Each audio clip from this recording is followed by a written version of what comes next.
Hello everyone, today we discuss practice set 3 for LT English. So guys, if you are preparing for UP LT grade English and visiting first time this channel, subscribe it so that you may get all the videos of this channel because it is very beneficial for all state TCT, PGT, LT, GIC, UGC exam.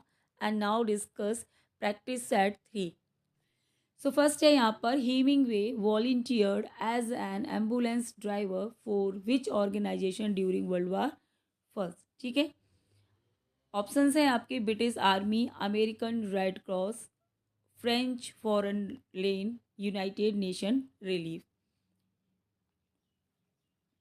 ठीक है, सो ये जो हैं Ernest Hemingway American novelist हैं। ये इन्होंने क्या किया था कि 1918 में इन्होंने न्यूज़पेपर लेफ्ट कर दिया था, यानी कि न्यूज़पेपर में ये काम करते थे क्योंकि he want to fight in world war first जो हो रहा था उसमें ये पार्टिसिपेट करना चाहते थे। तो इसकी वजह से इन्होंने न्यूज़पेपर छोड़ दिया और वहाँ पर ये गए पार्टिसिपेट करने। लेकिन जो US army rejected him due to his poor eyesight. जो यूएस आर्मी थी उसने इन्हें रिजेक्ट कर दिया क्योंकि इनकी जो आईसाइट थी वो मतलब उसमें प्रॉब्लम थी। सो इस वजह से ये उसमें जॉइन उसको नहीं कर पाए। तो फिर इन्होंने क्या किया कि वॉलेंटियर एम्बुलेंस ड्राइवर ये बन गए। ठीक है, volunteer as an ambulance driver. तो यहाँ पे आपसे ये पूछा जा रहा है कि किस ऑर्गेनाइजेशन से वो ये वॉलेंटियर एम्बुलेंस ड्राइवर बने थे। तो ऑर्गेनाइजेशन का नाम बताना है आपको ड्यूरिंग वर्ल्ड वार फर्स्ट। ठीक है, सो ये है आपका अमेरिकन रेड क्रॉस। ठीक है, American red cross ambulance crops की तरफ से वो वॉलेंटियर एम्बुलेंस ड्राइवर बने थे क्योंकि ठीक है, पुअर आई साइट की वजह से वो आर्मी में नहीं हो पाई थी डायरेक्टली एडमिट। तो फिर वो ऐसे करके ड्राइवर बन के उन्होंने वर्ल्ड वार वन में ऐसे करके भाग लिया। ठीक है, तो आपका जो आंसर हो जाएगा वो हो जाएगा बी, अमेरिकन रेड क्रॉस। ठीक है, बाकी आपको पता ही है, मैंने बताया था कि इनका जो है नोवेल है the old man and the sea, जो आपके सिलेबस में है। तो बस वहाँ से क्वेश्चन आएंगे, इसे कब पब्लिश हुआ, तो सारा कुछ मैंने लास्ट सेट में बताया था, है ना। 1952 में पब्लिश हुआ था एंड इनको पुलिट्ज़र भी मिला है 1953 में। मैं फिर से रिपीट कर दे रही हूँ। एंड नोबल प्राइज़ भी इनको मिला है 1954 में। ठीक है, बाकी इनका जन्म आपको पता है ओक पार्क, है ना, ओक पार्क शिकागो में इनका जन्म हुआ था एंड कैचम इडाहो में इनकी डेथ हुई है। चार शादी हैं इनकी, 4 बार शादी की थी इन्होंने। और और ठीक है, और उस इनका जो नोवेल है ओल्ड मैन एंड द सी, उसमें से ओल्ड मैन है जो सैंटियागो, उसकी और फिश की कहानी है। तो वहाँ से कुछ क्वेश्चंस आ सकते हैं। सो आप लोग ध्यान रखना। नेक्स्ट है यहाँ पर question number 2, Golding was नाइटेड in which year. ठीक है, जो गोल्डिंग है उनको किस ईयर में नाइटहुड की उपाधि मिली, बेसिकली ये आपको बताना है। Your options are 1979, 1979, 1983, 1988, 1990। ठीक है, ये आपके ऑप्शंस हैं। तो आपको बताना है कि गोल्डिंग को नाइटेड कब चुना गया, मतलब इनको ये उपाधि मिली है नाइटहुड की। सो आपको ईयर बतानी है। ठीक है, सो इनको नाइटहुड की उपाधि मिली थी इन 1988 में। ठीक है, 1988। So C is the right answer. And 1983 भी याद रखना क्योंकि इसमें इन्हें नोबल प्राइज़ मिला था। 1983 में नोबल प्राइज़ मिला है। तो ये भी पूछा जा सकता है कि नोबल प्राइज़ कब मिला था। और इनका famous novel Lord of the Flies जो कि 1954 में पब्लिश हुआ था। सो वो आपको पढ़ना ही है, जिसमें कि एडोलेसेंट ग्रुप ऑफ बॉयज़ की कहानी है जो एक डेजर्टेड आइलैंड पे मतलब जो प्लेन क्रैश हो जाता है उसकी वजह से वो उस पर आ जाते हैं। ठीक है, तो 1954 में इनको नोबेल प्राइज़ है। और इनको 1954 में, बार बार मैं रिपीट करा देती हूँ, 1954 में इनका नोबेल पब्लिश हुआ था Lord Lord of the flies. ठीक है, एंड नेक्स्ट है यहाँ पे क्वेश्चन नंबर 3 है, which of the following is George Orwell's best known allegorical novella. ठीक है, कौन सा इनमें से कौन सा जॉर्ज ऑरवेल का बेस्ट नोन एलोगरिकल नोवेला है, आपको ये बताना है। Your options are homage to Catalonia, down and out in Paris and London, animal farm, the road to Wigan pier, ठीक है, विगेन पियर। सो आपको बताना है कि इसमें से एलोगोरिकल जो फेमस नोवेला है वो कौन सा है, जॉर्ज ऑरवेल का, ठीक है। सो एनिमल फॉर्म इनका क्या है, एक एलोगोरिकल नोवेल है, ठीक है, जिसमें रूस की जो क्रांति है, रेवोल्यूशन है, उसको ड्रामाटाइज किया गया है। और ये पब्लिश हुआ था इनका 1945 में, 1945 में, ये ध्यान रखना, ठीक है। एलोगोरिकल वर्क है, जानर पूछ सकते हैं कि मतलब एनिमल फॉर्म का मतलब जानर क्या है, तो आप बता देना कि ये एलोगरी है एक, है ना। 1945 में पब्लिश हुआ है। और इसमें ये जो एनिमल फार्म है इसका मतलब होता है हिंदी में जानवरों का घर, ठीक है। मैंने बताया था आपको, ये सब मैंने क्वेश्चंस में आपको बता दिया है कि जानवरों का घर है, ठीक है।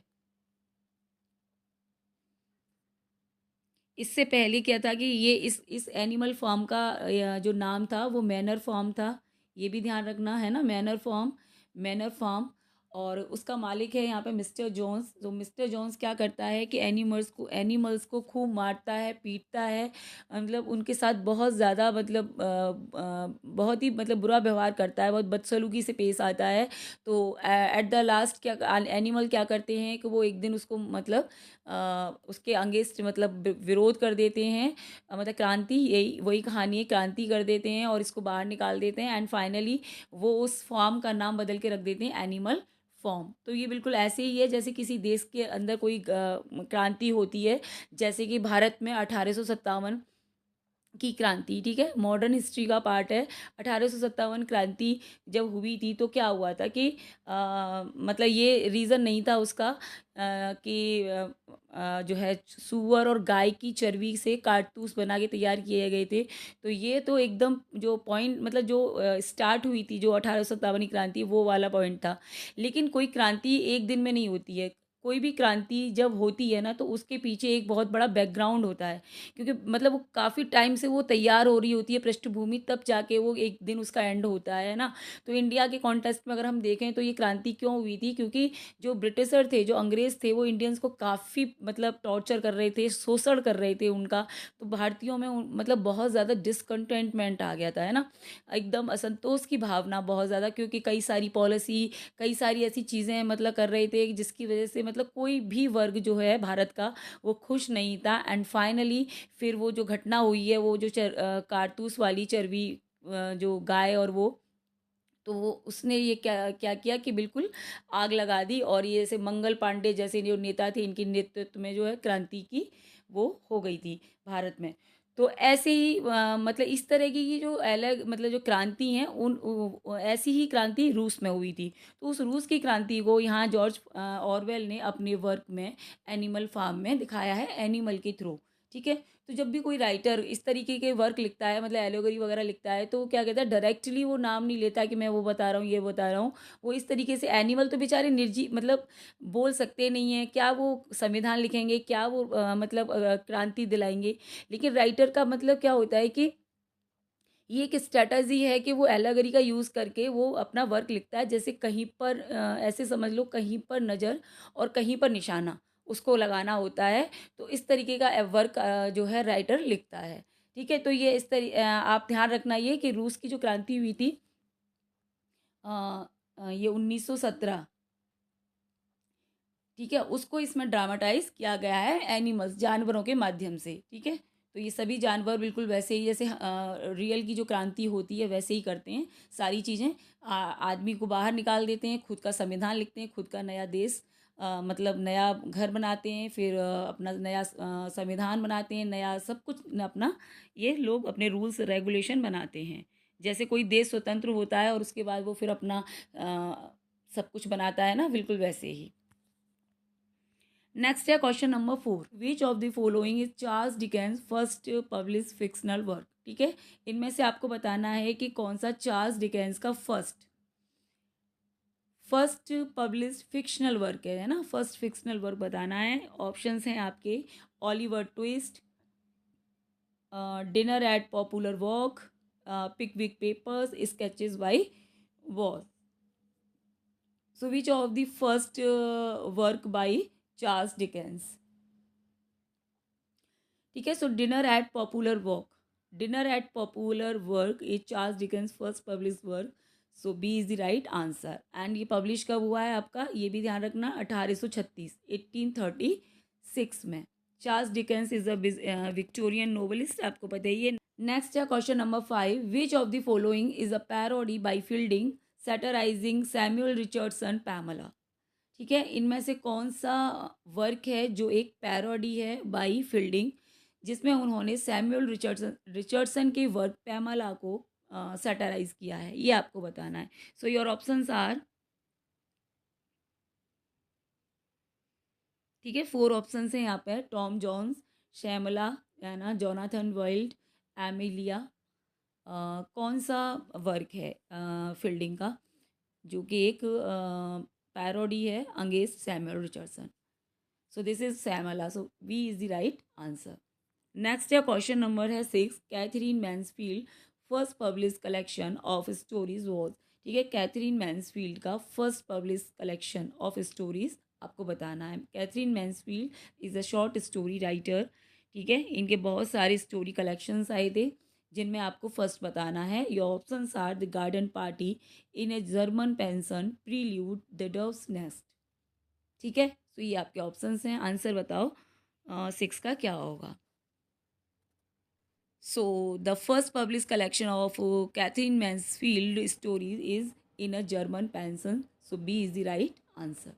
नेक्स्ट है क्वेश्चन नंबर है 7, ड्यूरिंग विच वार डिड मॉगम work as a secret agent. ठीक है, किस वार के दौरान मॉगम ने अपना मतलब एक सीक्रेट एजेंट की तरह काम किया था। जैसे आपने अभी ऊपर पढ़ा है कि जैसे हीमिंगवे ने एज ए एम्बुलेंस ड्राइवर काम किया है, सो सिमिलरली मॉगम ने भी क्या किया है कि सीक्रेट एजेंट के रूप में काम किया है। ये कौन सा वार था, ये आपको बताना है। Boer war, world war first, world war two, cold war, which war. ठीक है, so this is world war first, so B is the right answer. ठीक है, वर्ल्ड वार स्टार्ट कब हुआ था, 1914, तो ये याद रखना आप लोग। नेक्स्ट है क्वेश्चन नंबर 8 है, Gandhi first began is political activism against racial discrimination in which country. ठीक है, इनका जो फर्स्ट मतलब मूवमेंट था गांधी जी का अगेंस्ट रेशियल डिस्क्रिमिनेशन, ठीक है, रेशियल डिस्क्रिमिनेशन के अगेंस्ट इनका जो फर्स्ट मूवमेंट था वो किस कंट्री में था, ये आपको बताना है। India, south Africa, England, Sri Lanka. ठीक है, तो ये आपके ऑप्शंस हैं। तो ये इंपॉर्टेंट क्वेश्चन है बहुत ज़्यादा, क्योंकि गांधी जी हम हमारे इंडिया है ना, इंडियन लीडर हैं, लेकिन शुरुआत इनके जो आंदोलन की होती है ना वो अफ्रीका से होती है, क्योंकि आपको पता है कि केस वेस के सिलसिले में वकील थे ये, है ना, बाई प्रोफेशन। तो केस के सिलसिले में ये अफ्रीका गए हुए थे, तो अफ्रीका में इनके साथ मतलब इस तरीके का वहाँ बिहेवियर हुआ था, एक है ना जाति और ये गोरा काला ये नीतियाँ के भेद पर जो चलता था, डिस्क्रिमिनेशन।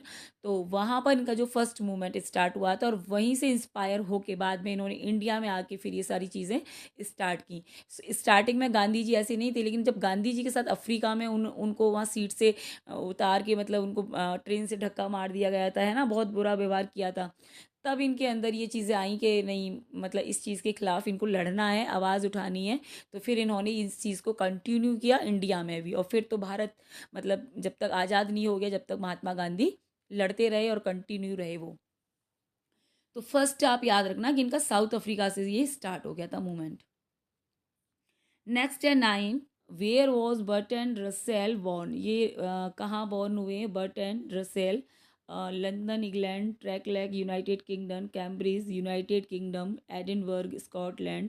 ठीक है, इनका जन्म स्थान आपको बताना है यहाँ पे। सो आपका बी करेक्ट हो जाएगा, ट्रैकलैग United Kingdom. Okay, so B is the correct answer. Next है क्वेश्चन नंबर है 10, Gardiner begin his journalistic career. ठीक है, उन्होंने अपना जर्नलिस्टिक कैरियर शुरू किया विद विच न्यूज़पेपर। तो किस न्यूज़पेपर के साथ इन्होंने अपना कैरियर की शुरुआत की, ये आपको बताना है। सो यहाँ पर ऑप्शंस हैं आपके, the daily news, northern daily telegraph, है ना, क्लेम्सफोर्ड क्रॉनिकल। सो यहाँ पर एक है स्टार, है ना, तो कौन सा न्यूज़पेपर है जिससे इन्होंने अपने कैरियर की शुरुआत की है। So Gardiner begin his career with chain, ये है चैम्सफोर्ड क्रॉनिकल। ठीक है, so C is the right answer, C is the right answer. Next है question number 11, why was Lucas unable to attend university. ठीक है, ये जो लूका हैं ये यूनिवर्सिटी को ज्वाइन करने में क्यों असमर्थ थे, ये आपको बताना है। ठीक है, सो इनका पूरा नाम है, आपको याद रखना है, ईवी लूका, है ना, ईवी लूका। और इनका बहुत ही फेमस वर्क है आपके सिलेबस में जो आपको पढ़ना है, टाइट कॉर्नर्स। ठीक है, TIGHT, टाइट कॉर्नर्स। अभी यूनिवर्सिटी अटेंड क्यों नहीं कर पाए थे, ये आपको यहाँ बताना है। ठीक है, ये आपके ऑप्शंस हैं, लैक ऑफ इंटरेस्ट की कमी थी, poor academic performance, his father's poor money management, health problems, क्या इशू रहे।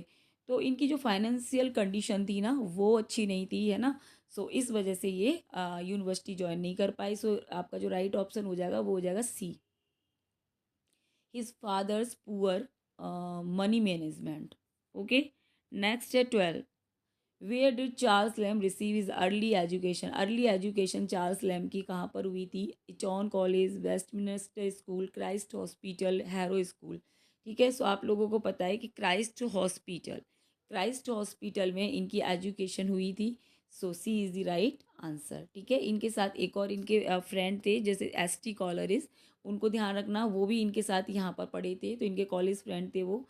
सो C is the right answer. Next है 13, Steele co-founded the Tatler in 1709 under which pseudonym। ठीक है, सो pseudonym यहाँ पे बताना है आपको। सो कैटो, इजाक, बिकरस्टाफ, सर रोजर दे कॉवरली, स्पेक्टेटर। सो कौन सा यहाँ पर pseudonym है, नेम है जिसके नाम से इन्होंने ये जो टैटलर है उसको पब्लिश किया था। ठीक है, सो याद रखना, Isaac, Bickerstaff. So B is the right answer. Next है question number 14, where did Addison receive his early education. Early education इन्होंने कहाँ अपनी रिसीव की है, Harrow School, Eton College, Charterhouse school, Westminster school.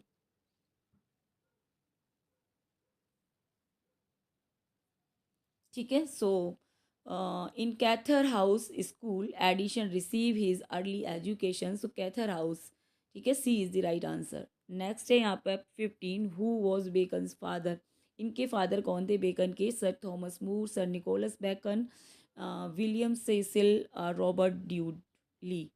So sir Nicholas Bacon was the father of Bacon. ठीक है, so B is the right answer. Next है question number 16, which university did Girish Karnad attend in India.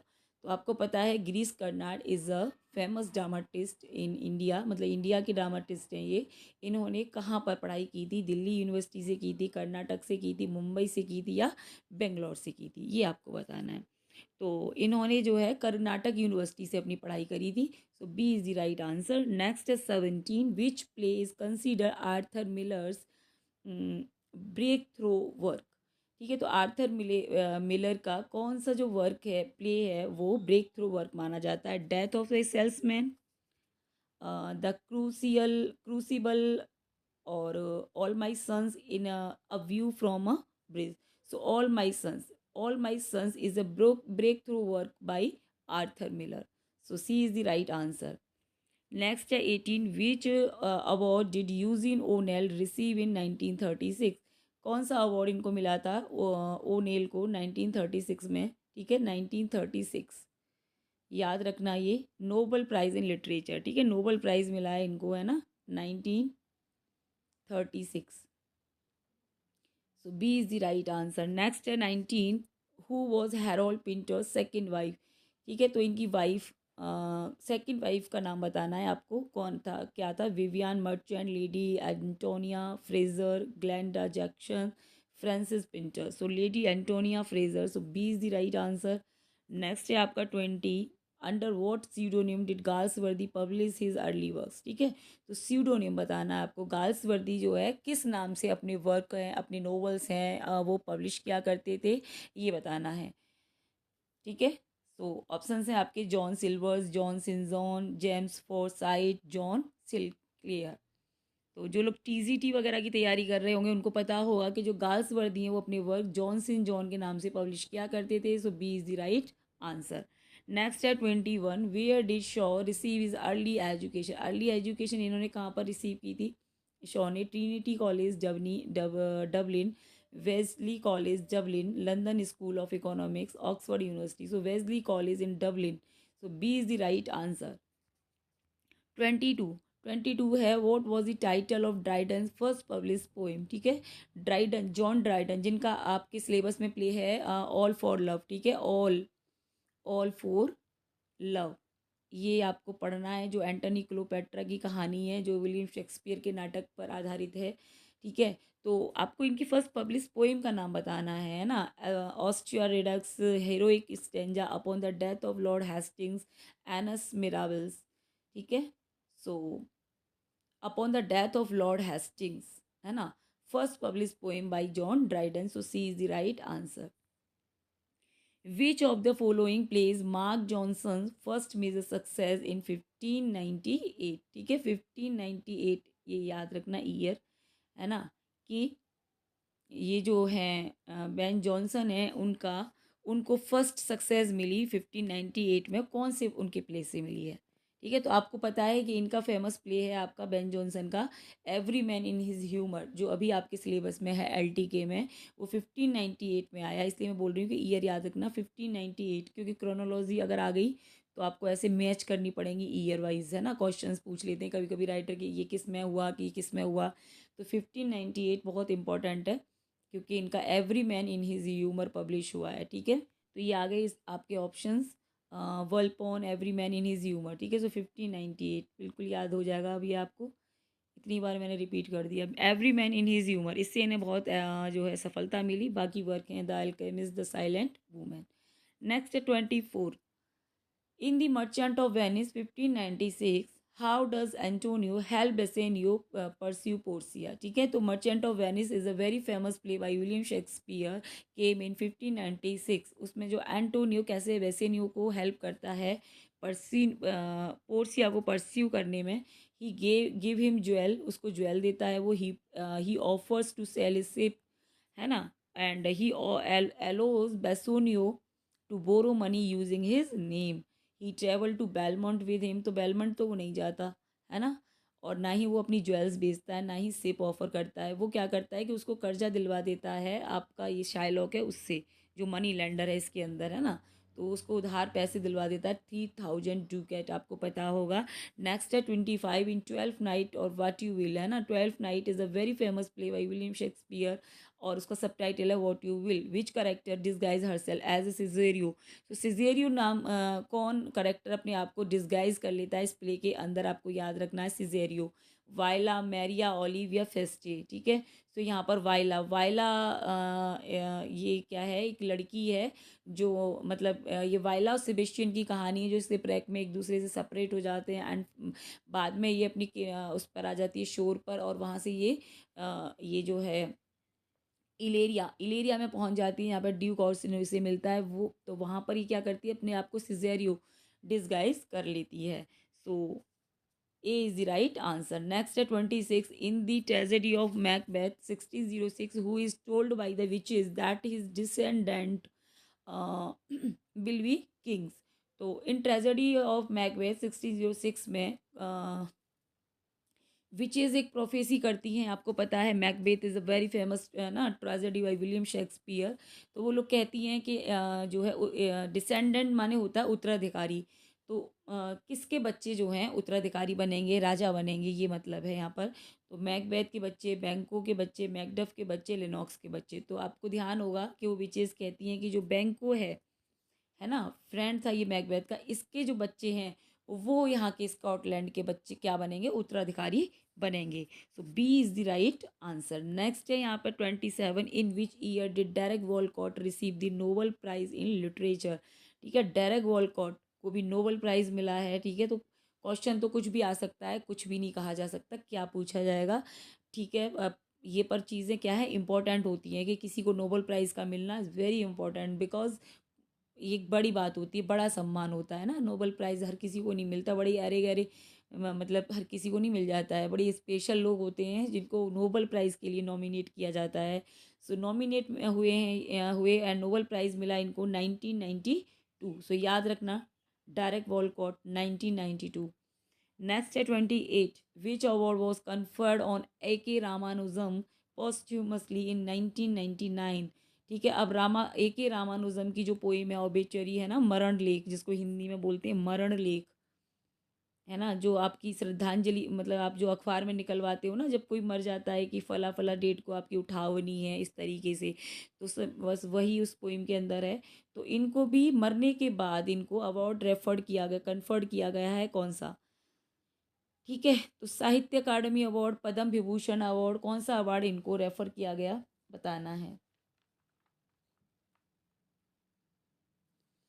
ठीक है, सो Padma Vibhushan award इनको मिला था मरने के बाद 1999 में। ठीक है, अब ये याद रखना, मरने के बाद है ना। So C is the right answer.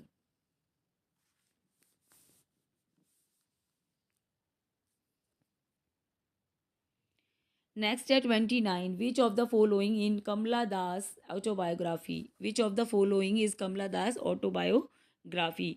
ठीक है, कमला दास की ऑटोबायोग्राफी का नाम क्या है आपको बताना। Alphabet of lust, Padmavati, the harlot, my story, only the soul knows how to सिंग।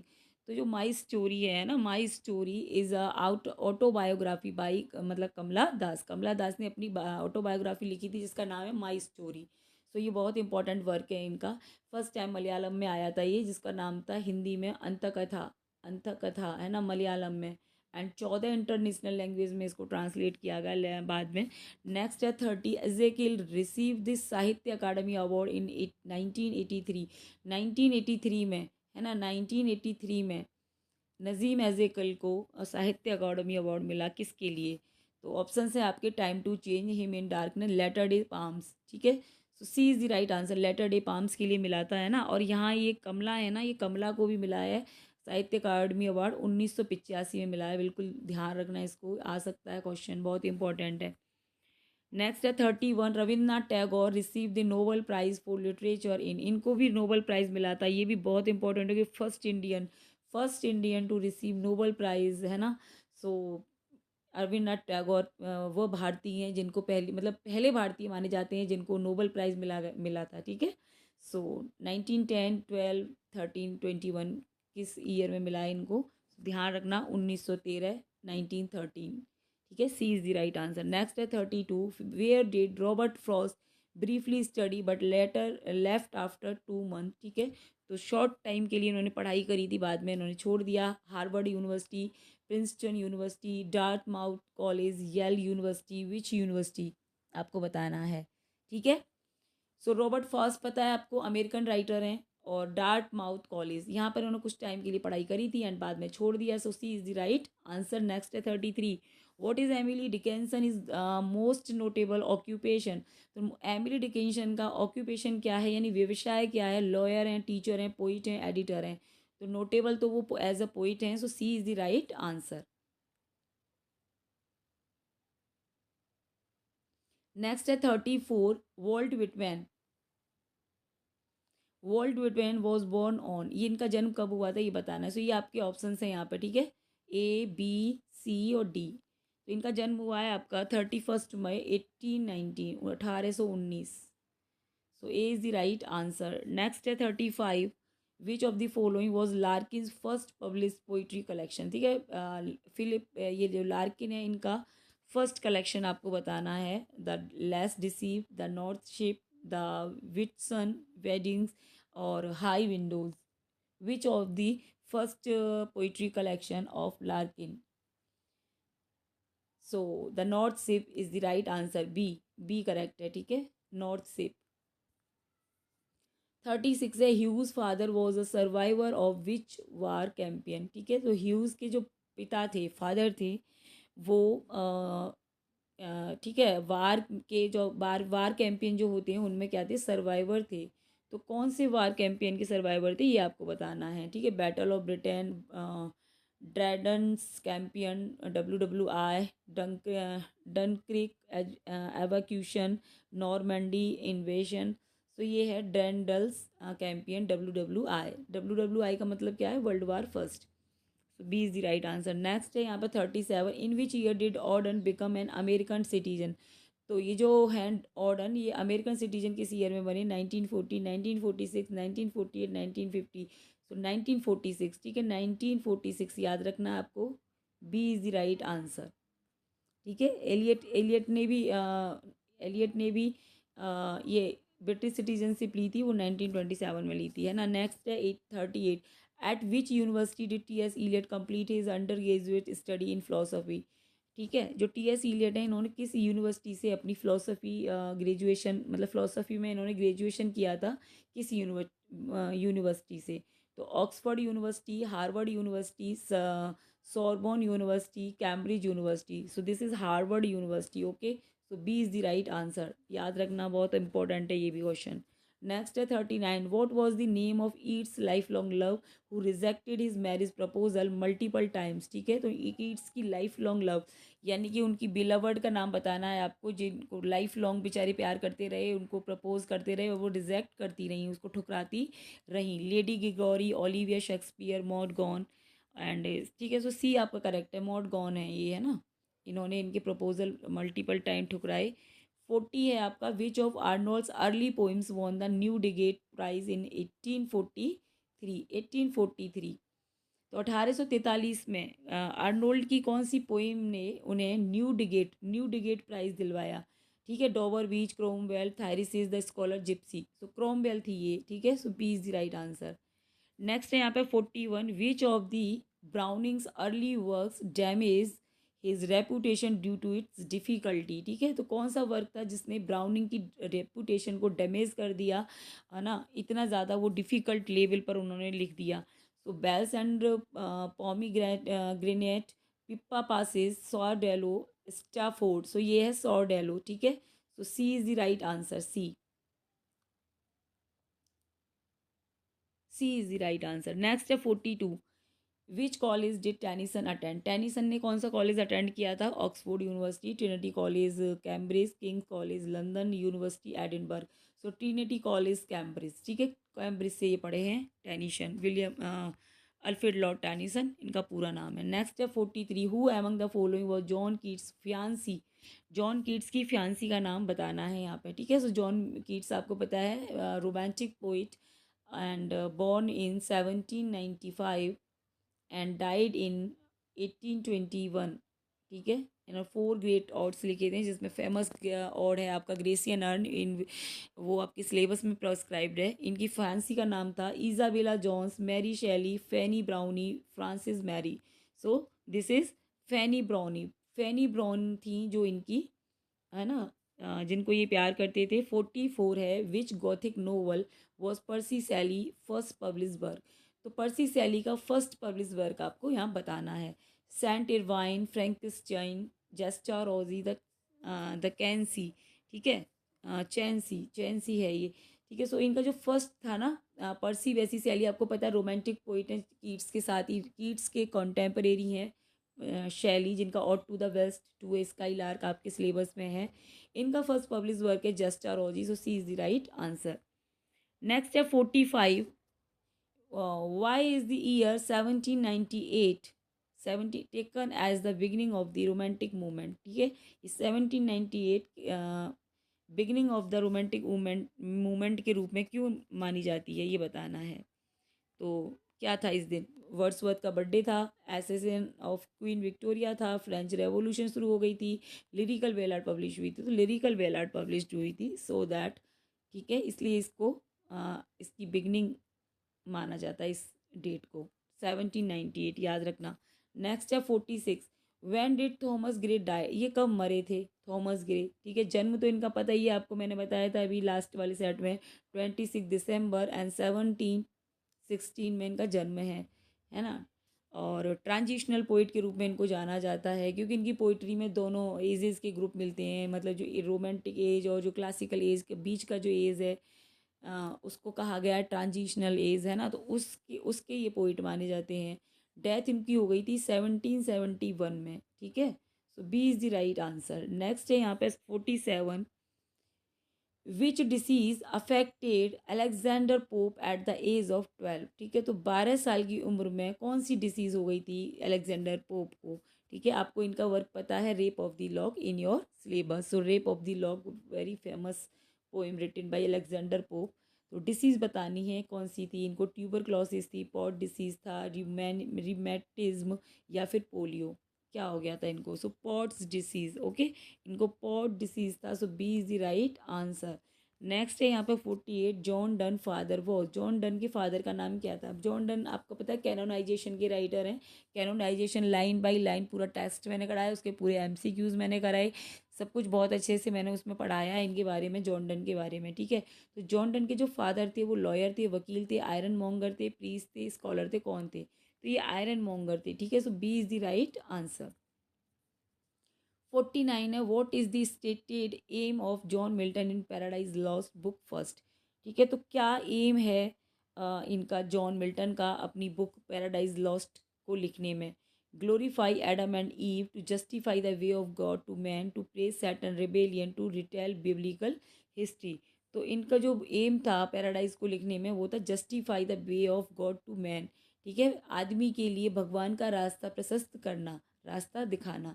ठीक है, और आपको ये ध्यान रखना है कब आया ये, 1667 में, 1667 में, विद 10 बुक्स पब्लिश हुआ था, एंड 1674 में ये 12 बुक में पब्लिश हुआ था। ठीक है, नेक्स्ट है यहाँ पे 50 क्वेश्चन है, who call Milton God gifted organ voice of England.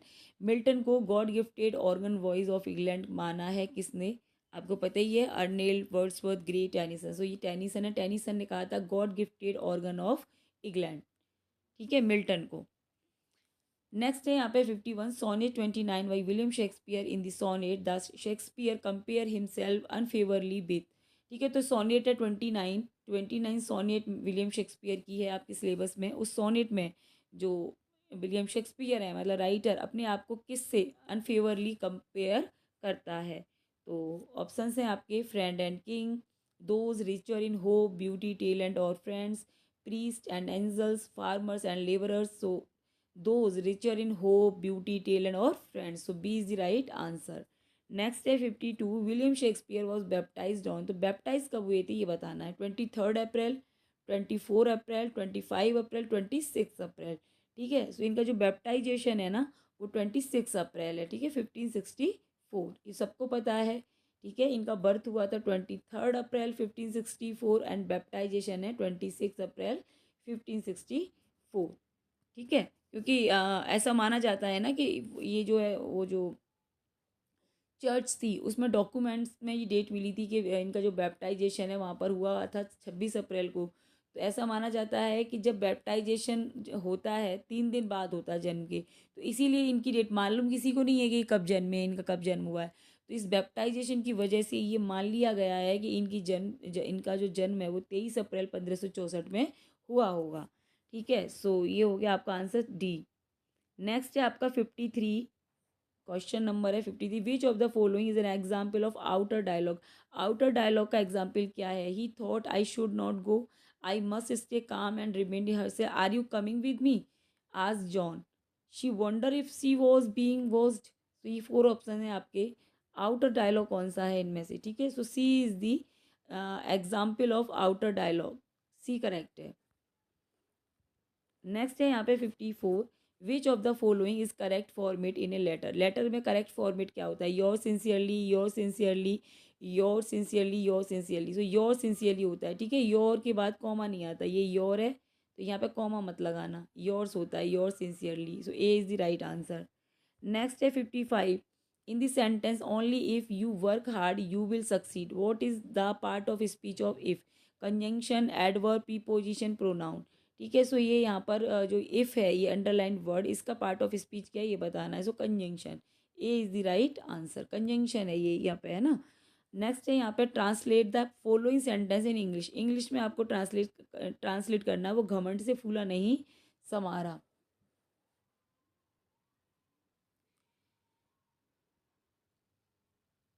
ठीक है, तो ये ऑप्शन है आपके, he was bursting with pride, he was not filled with pride, he was puffed up with anger, he was lost in thought.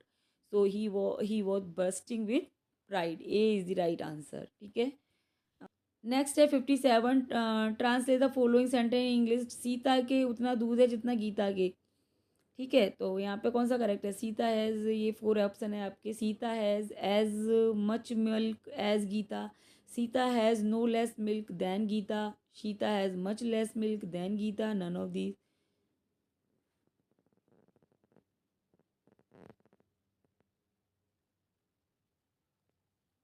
ठीक है, so Sita has as much milk as Gita. So A is the right answer. Next है 58. Translate the following sentence in English. English में इसको translate करना है. लड़के दौड़ाए जाएंगे. Boys will make them run. Boys will go to run. They will make the boys run. Boys will be made to run. ठीक है, सो कौन सा ऑप्शन करेक्ट है आपको बताना है. लड़के दौड़ाए जाएंगे की इंग्लिश बनेगी the boys will be made to run. So D is the right answer. Next है 59. The adjective of enjoy is. Enjoy, enjoy का एडजेक्टिव बताना है आपको. क्या होगा? Enjoyful, enjoyable, enjoying, enjoyed. What will be the adjective of enjoy? ठीक है, सो enjoy का जो एडजेक्टिव हो जाएगा वो हो जाएगा enjoyable. So B is the right answer. Next है 60. Which adjective is derived from boy. Boy से कौन सा एडजेक्टिव यहाँ पर बनाया गया है ये बताना है. Boy like, boys, boyly, boyful. ठीक है, सो बॉय का एडजेक्टिव क्या होगा? बॉयज. BOYISH, boys. 61 है यहाँ पे. विच of the following is wrongly matched.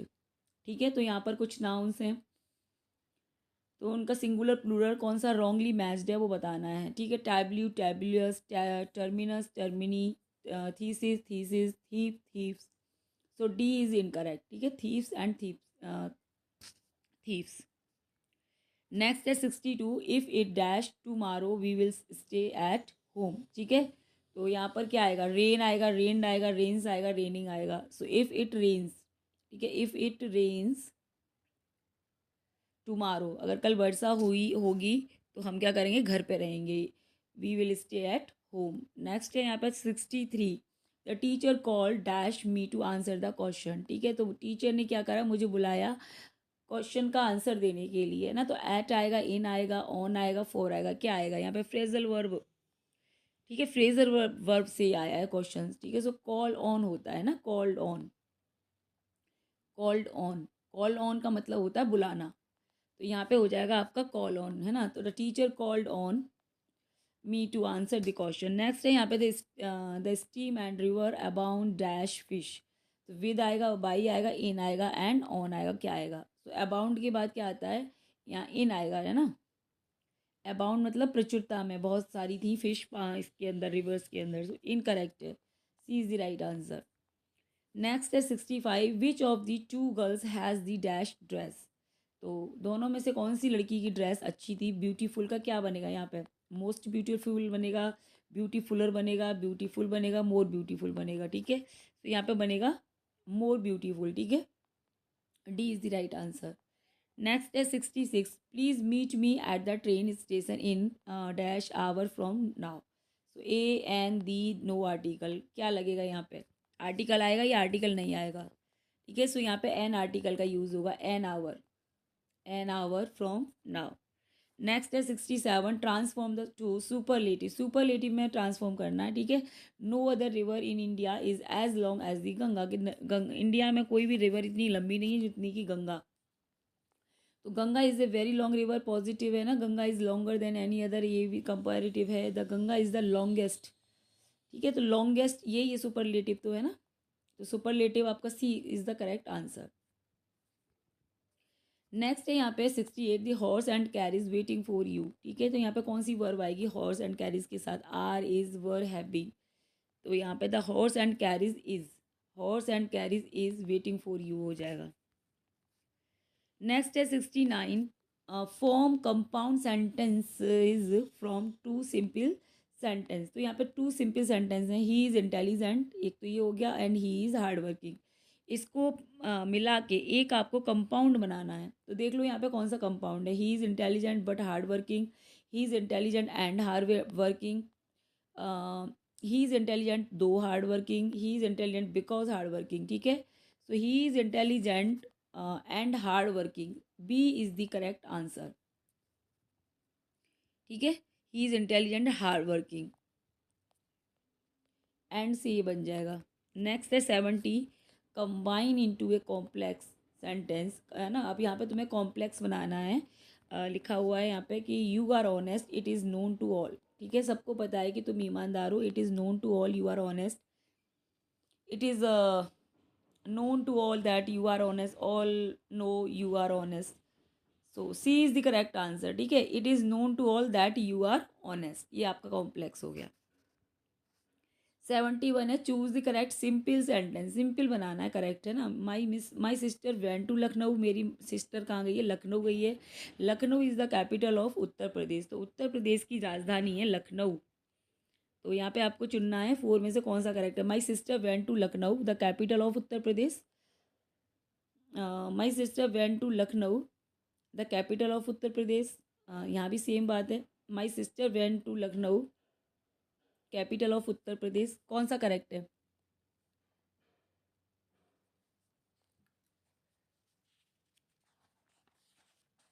ठीक है, तो यहाँ पर ए करेक्ट है, my sister went to Lucknow the capital of Uttar Pradesh. Next है यहाँ पे 72, choose the correct past participle from, है ना। पास्ट पार्टिसिपल बताना है आपको। आई फाउंड ए लेटर, मुझे एक लेटर मिला। इट वॉज टॉर्न, ये फटा हुआ था, फटा हुआ लेटर मिला। I found a torn letter, I found a letter torn, both A and B correct, क्या सही होगा। तो बोथ करेक्ट हो जाएगा यहाँ पे, है ना। Both A and B correct, दोनों सही हैं। नेक्स्ट है 73, चेंज इनटू इनडायरेक्ट स्पीच। ठीक है, इनडायरेक्ट बनाना है यहाँ पे, डायरेक्ट इनडायरेक्ट, डायरेक्ट दे रखा है, डायरेक्ट का इनडायरेक्ट बनाना है। She said to her daughters, उसने अपनी बेटी से कहा, comma inverted comma, I took home 1 dozen bananas. ठीक है, सो इसका आपको इनडायरेक्ट बनाना है। ये और options are, she told her daughter, she took home banana, home 1 dozen banana, ये तो गलत है ना। She told her daughter that she had taken home 1 dozen bananas. She told her daughter she takes home 1 dozen bananas. She told her daughter she will take 1 dozen bananas. तो ठीक है, B is correct, क्योंकि यहाँ पे head हो गया ना। यहाँ पे ये टुक है, टुक क्या है, पास्ट सिंपल, सिंपल पास्ट अपना पास्ट परफेक्ट में चेंज हो जाता है। So B is correct. Next है 74, what is the passive of I know her, मैं उसे जानता हूँ, इसका पैसिव क्या बनेगा। She is known to me, she is known by me, she is known, she is knowing me, so she is known to me. ठीक है, to me होता है, so A is the right answer. Next है यहाँ पे, what is the passive of the sentence, यहाँ भी passive बनाना है आपको। सेंटेंस है, यू बॉट अ बुक, तुमने क्या तुमने एक किताब खरीदी। So a book was bought by you, ऐसे बनेगा ये, a book was bought by you, so A is the right answer. Next है 76, choose the correctly spelled word. Correct spelled word आपको यहाँ चूज करना है, एवरीसियस का स्पेल्ड वर्ड आपको बताना है। सो एवरीसियस का करेक्ट स्पेल्ड वर्ड क्या है, देख लो, ये 4 ऑप्शंस हैं, चारों एवरीसियस हैं। करेक्ट वाला ये हो जाएगा बी। ठीक है, AVAR आई, फिर CIOUS, एवरीसियस। ठीक है, एवरीसियस मतलब होता है लालची, धन का लालची, पैसों का लालची।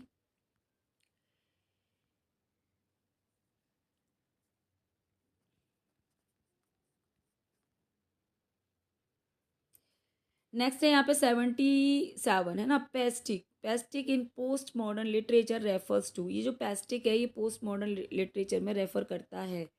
ऑप्शंस हैं आपके, a story told in chronological order, combining multiple style और genre, detailed realism of everyday life, a story with magical event only. ठीक है, तो जो पेस्टिक है ना वो रेफर करता है कंबाइनिंग मल्टीपल स्टाइल और जानर। नेक्स्ट है 78, choose the correctly punctuated sentence. Punctuated sentence कौन सा करेक्ट है ये बताना। He said I will come tomorrow, उसने क्या कहा, मैं कल आऊँगा। तो यहाँ पे करेक्ट कौन सा है देख लो, he said I will come tomorrow, तो ये गलत हो गया, इसमें कॉमा मतलब ही सैड के बाद कॉमा आना चाहिए, है ना, कॉमा इन्वर्टेड कॉमा आएगा, है ना, क्योंकि इनडायरेक्ट कैसे बनाएंगे हम। तो ही सैड यहाँ पे कॉमा है, फिर inverted comma I will come tomorrow, तो आपका बी वाला करेक्ट हो जाएगा। ही सैड यहाँ पे फिर इन्वर्टेड कॉमा नहीं लगा, यहाँ भी इन्वर्टेड कॉमा नहीं लगा, है ना, तो बी वाला करेक्ट है। नेक्स्ट है question number 79, which suffix should be added to form a word meaning one who begs, जो मांगता है ना, तो बैग में कौन सी सुफिक्स लगनी चाहिए यहाँ पे, AREEEORTY, ठीक है, सो AR करेक्ट है। नेक्स्ट है 80, which prefix should be added to form a word meaning artificial body part from thesis, ठीक है, तो इसमें कौन सी प्रीफिक्स लगेगी थीसिस में, बताना है। सो प्रो बी सही है, बी करेक्ट है, ठीक है। नेक्स्ट है 81, which prefix should be added to form a word meaning behind a porch from porch, तो इसमें कौन सी सुफिक्स लगेगी।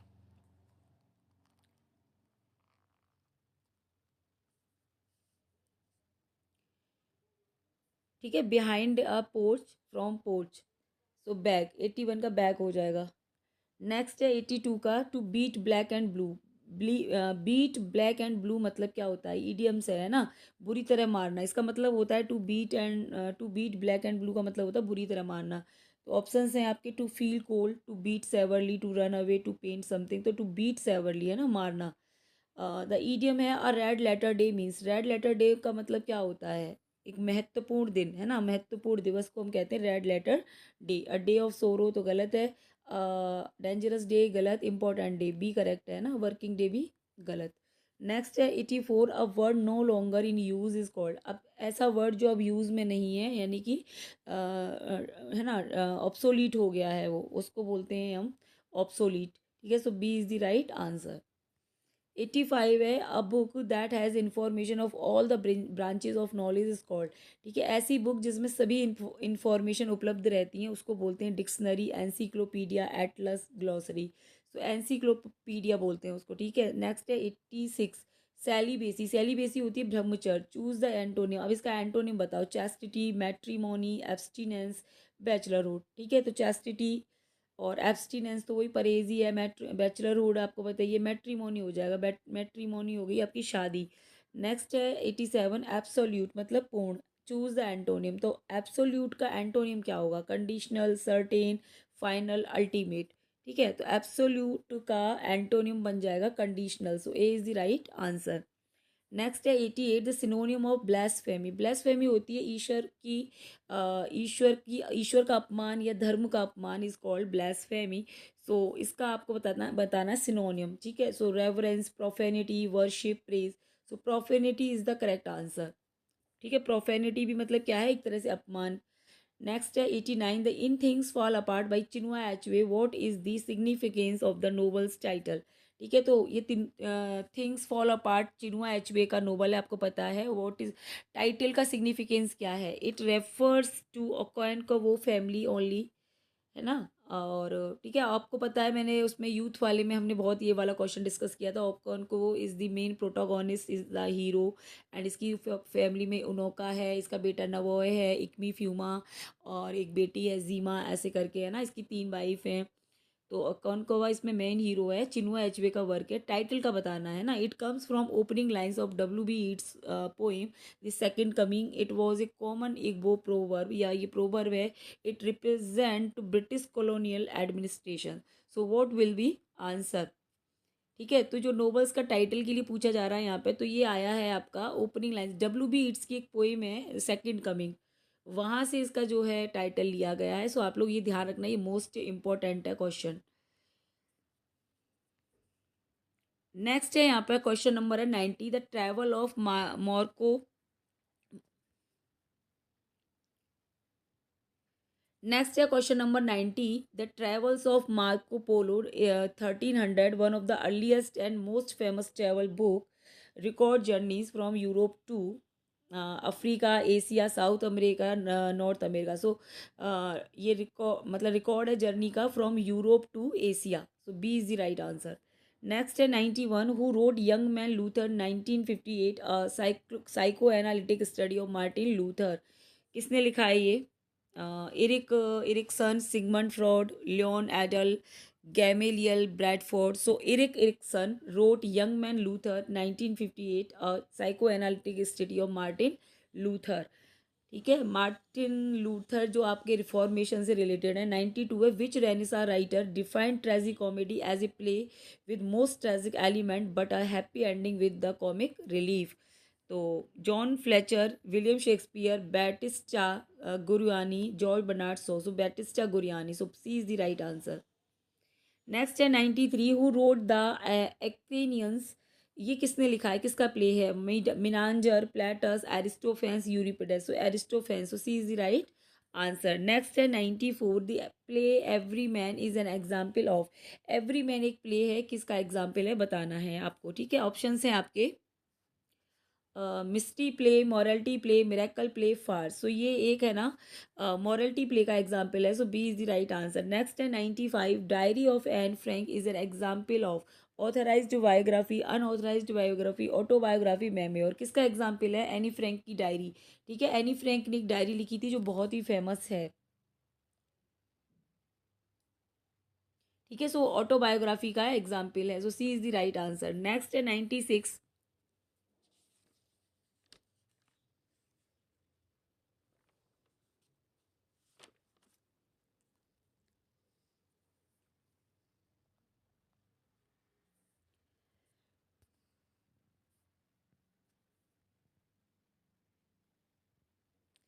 नेक्स्ट है 96. Which of the following is a personal elegy. Personal elegy का एग्जाम्पल है Adonais, In Memoriam, Lycidas and Thyrsis. So In Memoriam is an example of personal elegy. So B is the right answer. Next है 97. What does in media res mean. Media res का मतलब क्या होता है? ठीक है, invocation of the muse, beginning at the start, beginning in the middle, ending with a climax. So beginning in the middle है ना. मीडिया रेस का मतलब होता है बिगनिंग इन द मिडिल, बीच से शुरुआत होती है. 98 है. Effect does and 4A rhyme scheme have on the poem's flow. तो इस ये जैसे 4A है यहाँ पे, ए, इनका राइम के फ्लो पर क्या इफेक्ट रहता है ये बताना है आपको. ठीक है, slow and thoughtful, chaotic and random, quick and continuous, unbalance and open ended. So quick and continuous. So C is the right answer. Next है यहाँ पे 99. Why is it called blank verse. Blank verse को blank verse क्यों कहा जाता है? Because it has no meaning. इसमें कोई मीनिंग नहीं होता. Because it lacks rhyme, because it has irregular metre, because it use blank pages. So blank verse का मतलब ये होता है कि इसमें वर्स नहीं होती, लैक ऑफ वर्स होती है. So B is the right answer. Next है 100. Who wrote the progress of poesy, an example of a Pindaric ode. ये पिंडारी गॉड का एग्जाम्पल है प्रोग्रेस ऑफ पोइजी. बहुत ही फेमस वर्क है आपका ये, थॉमस ग्रे का. ठीक है, तो Thomas Gray wrote the progress of poesy, an example of Pindaric ode. ठीक है, so C is the right answer.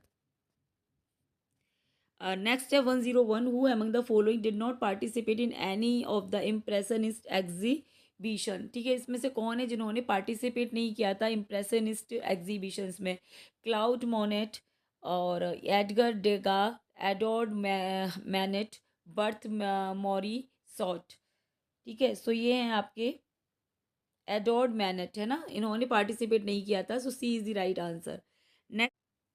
Next है 102. Samuel Beckett waiting for Godot was first perform in which year. ठीक है, Samuel Beckett का बहुत ही famous work है waiting for Godot. ये कब परफॉर्म हुआ था, किस ईयर में आपको बताना है. सो 1950, 1951 और यहाँ पर है 1953. ठीक है, सो 1953 में ये फर्स्ट परफॉर्म हुआ था. ठीक है, सो याद रखना इंपॉर्टेंट है. नेक्स्ट है 103. The rest of earth 1961, a revolutionary post colonial work was written by. ठीक है, तो ये rest of the earth 1961 revolutionary post colonial work है, लिखा गया किसके द्वारा ये बताना है. ठीक है, Edward Said, Frantz Fanon, Albert Memmi, Chinua Achebe. So Frantz Fanon के द्वारा ये लिखा गया है. So B is the right answer. Next है 104. What is stream of consciousness also known as. Stream of consciousness को और किस नाम से जाना जाता है? ठीक है, dramatic monologue, interior monologue, psychological realism और ओमनिसियंट नरेशन। सो इंटीरियर मोनोलॉग के नाम से इसको जाना जाता है। नेक्स्ट है 105, which of these author is most associated with the British decadent movement. ठीक है, इनमें से कौन से ऑथर हैं जो डिकाडेंट मूवमेंट से जुड़े हुए थे? T S Eliot, George Orwell, Oscar Wilde, Charles Dickens. Oscar Wilde, ठीक है, Oscar Wilde associated with the British decadent movement. Next है 106, the term middle ages was coined by the scholars during which period. ठीक है, तो ये term है middle edges, ये scholars, ये जो टर्म है मिडिल एजेस, ये कॉइन किया गया by scholar during which period, किस पीरियड में इसको कॉइन किया गया? ठीक है, आपको ये बताना है। तो 10th century, 13th century, 15th century, 18th century. तो ये टर्म कॉइन किया गया है 15th सेंचुरी में। ठीक है, middle ages. So C is the right answer. Next है 107, the handmaid tale a dystopian feminist novel was written bye.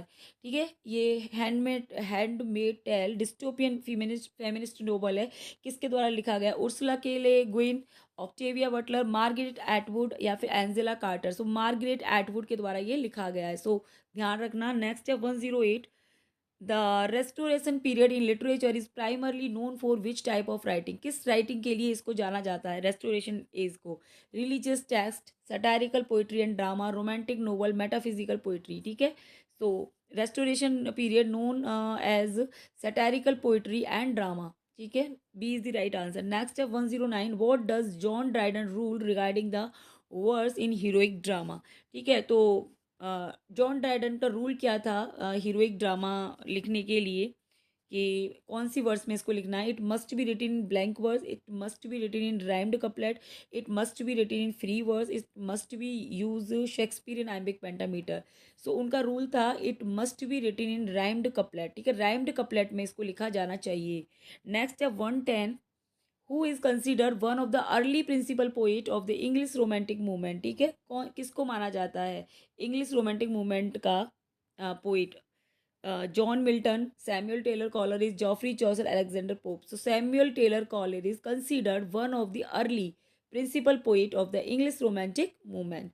Next है 111, which philosophical work had a significant influence on modernist. Modernist के ऊपर, ठीक है, कौन से फिलोसॉफिकल वर्क का significant influence रहा है, ये आपको बताना है। ठीक है, the Critique of Pure Reason by Immanuel Kant, the Science of Mechanics by Ernst Mach, Meditation by Marcus Aurelius, the Republic by Plato. The Science of Mechanics by Ernest Mach. Okay, so B is the right answer. Next है 112, which of the following work was written by William Golding. William Golding ने कौन सा work लिखा था? सो बहुत अच्छे से आपको पता है, Lord of the Flies is written by William Golding. So A is the right answer. And इन्होंने इसको पब्लिश किया था 1954 में। ठीक है, ये भी याद रखना। 113 है, who was the most prominent poet of metaphysical poetry. Metaphysical poetry के प्रोमिनेंट पोइट हैं George Herbert, Henry Vaughan, Andrew Marvell, John Donne. ठीक है, सो आपको पता ही है John Donne was the most prominent poet of metaphysical poetry. So D is the right answer. Next 114, who was the king of France at the time of the French Revolution?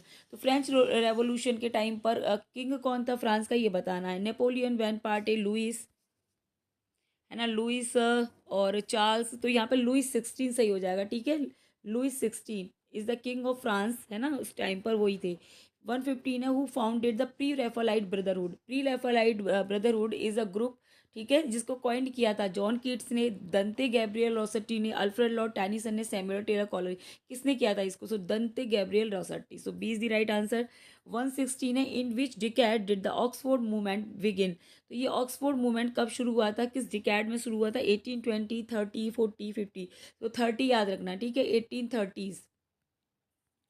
Which author introduce the technique of explain super natural. ठीक है, इस technique को किसने explain मतलब explain super natural को किसने introduce किया था, ये बताना है। ठीक है, so Ann Radcliffe introduce the technique of explain super natural. C is the right answer. 118 है यहाँ पे, 118 है, which of the following is a characteristic of imagist poetry. Imagist poetry की विशेषता क्या है? Fixed metrical patterns, long discursive stanza, use of free verse and heavy time scheme. तो मैंने कल बताया था आपको कि यूज़ ऑफ फ्री वर्स में ये लिखते थे। फ्री मतलब ऐसी पोइट्री जो फ्री है, जिसमें कोई रेगुलर पैटर्न नहीं फॉलो किया जाता। 119 है the idiom against the rainy day. Rainy day के अंगेस्ट का मतलब क्या होगा? Enjoying the rain for hard times, और avoiding wet weather, planning for a picnic. So for hard time, so B is the right answer. Next है यहाँ पर राजा राव, 120 है। राजा राव वॉन द साहित्य अकादमी अवार्ड इन 1964। ठीक है, 1964 में उन्हें साहित्य अकादमी अवार्ड मिला था। किस वर्क के लिए मिला है? Kanthapura, the cow of the barricades, the serpent and the rope, the chess master and his move. So याद रखना, बहुत इंपॉर्टेंट वर्क है the serpent and the rope, ये भी राजा राव का वर्क है। सो इसके लिए इन्हें अकादमी अवार्ड मिला था 1964। ठीक है, सो इसको याद रखना। ठीक है, और ये हैं इसके आंसर की है, यहाँ पे दे रखी है। ठीक है,